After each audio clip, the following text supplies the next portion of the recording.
Angles in standard position, meaning you put them on a set of axes where they start here and are measured where positive is counterclockwise. If you happen to know the coordinates of a point on here, like the one that you're given here, which is negative 0.6 and 0.8, if you know that and you know this is a unit circle, because it says that, unit circle, that means the radius is 1. So it means if you have a triangle where you know that the two sides are 0.6 and 0.8 and the radius is 1, the concept here is that the coordinates here are the sine and cosine ratio. The x is the cosine, the y is the sine ratio. That's the concept we have so far. Right? Because in any triangle here, if you put the point anywhere, right, go back to this picture here. Can you guys stop talking, please? The definition of each of these is opposite over hypotenuse, adjacent over hypotenuse. If you have y divided by 1,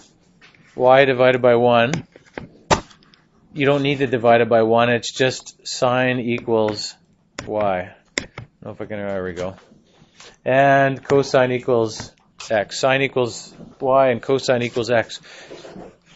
That's the unit circle definition of sine and cosine, if it's a unit circle. We're going to move on to thinking about whether it's, actually one last thing here. Some of the quadrant angles, hopefully you went through and did this, looking at, as this is rotating around here, if you know the coordinates of that point on a unit circle, that's how you can remember the values for some of the special angles, like 0, pi over 2, pi. Not sure why mine turned this pi into an S with a really weird upside down thing on the top of it, but that's supposed to be a pi. Yours probably printed properly. But it's a way to remember what's happening with each of those. If you're looking at the cosine ratio here, 0, cosine of 0, cosine of pi over 2, cosine of pi. Think about what would happen with the graph. We have looked at the graph last time, as far as I remember, which is not always possible. Maybe I'm not always right here, but as you start with 0, think about what happens to cosine. It starts at 1 because, ignore this point here, by the way. It starts at 1 because the length of that is 1. As you go around here, oops, I'm changing the radius again. Not good. I had this problem last time too, didn't I? Oh yes, I remember now, yeah. I got to use the thing at the bottom. It's funny that I didn't remember that again, eh? As you go around here, okay, the blue one is getting smaller.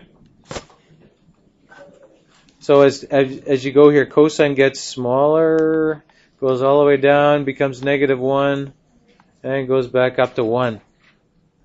If you're looking at those values that you wrote out there should reflect that.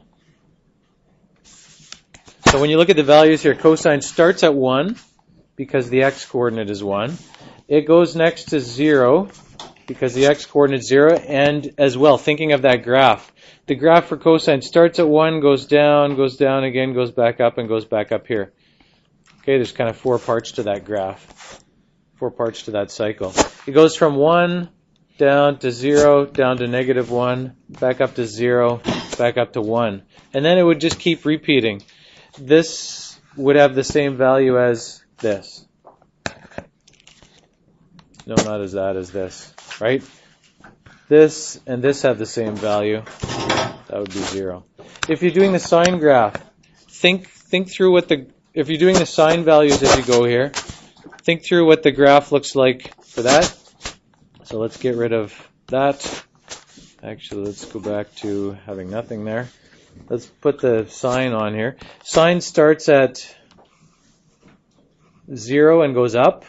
Sine goes up to 1, keeps going, turns around, goes back down to 0, and then goes down to negative 1, and goes up to 0 again. It's the same pattern, just in a different order. Just starts at a different point in the cycle. So when you're filling these out, you think about that's what it looks like. The sine graph starts at 0, goes up to 1, back down to 0, down to -1, and back up to 0 there. This is 0, this is 1, this is 0, right? There, and there, and then -1 and 0. And it would just keep going if you followed it through there.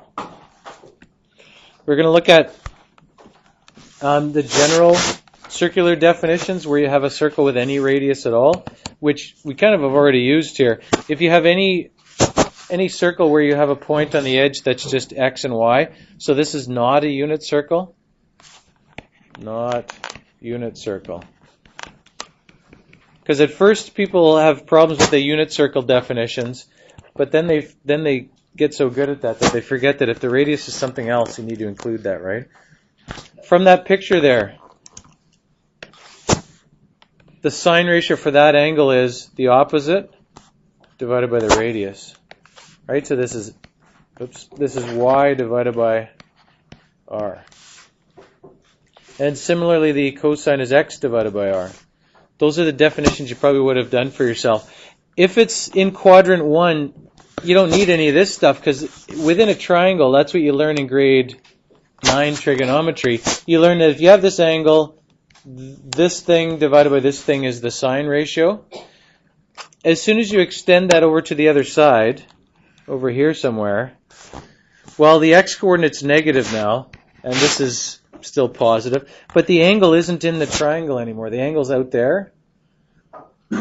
So you're kind of extending this, and you're defining the trig ratios for angles bigger than 90 degrees in relation to the coordinates of a point, not in relation to the lengths of sides.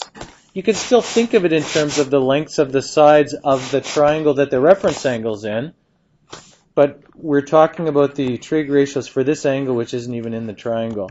And by definition, we're saying the sine is just whatever the y-coordinate is divided by the radius and whatever the x-coordinate is divided by the radius.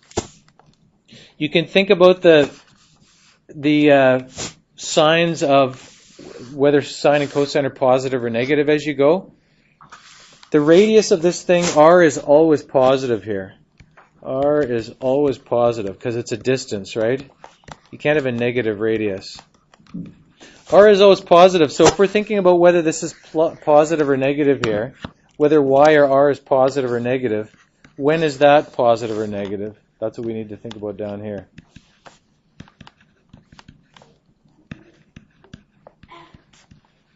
Okay, when is it positive, when is it negative? Either one of those. The cosine ratio is going to be, whether it's positive or negative, is going to follow the x-coordinate. So again, think through that graph. If you go back to this graph here, let's undo that and we'll look at cosine again. Cosine, whoops, that's sine.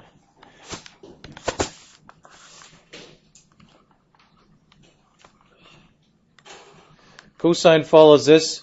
Cosine is positive for quadrant 1, the graph's above, right? That's because the x-coordinate is positive in quadrant 1. All right, so we have this. Quadrant 1, the x-coordinate's positive. So the cosine ratio is positive. If you go back to the graph, as soon as you go past there,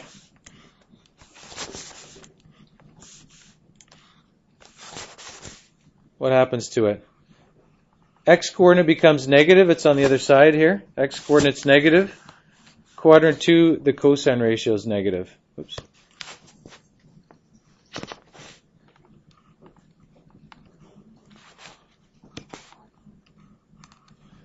Okay, there it's negative. And in quadrant 3, it's negative as well. It's down below.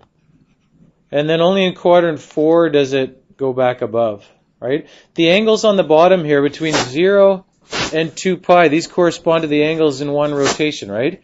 The first chunk here up to pi over 2 is quadrant 1. Next thing is quadrant 2. This is quadrant 3. This is quadrant 4. Okay? So if you're following that around here, this is negative, this is positive. That's why cosine goes positive, then negative, negative, then positive. For the same reasons, if you look at the graph of sine, or think about the y-coordinates, the y-coordinate is positive in here, right? Oh, I know, I can go 10 more seconds. I better stop here.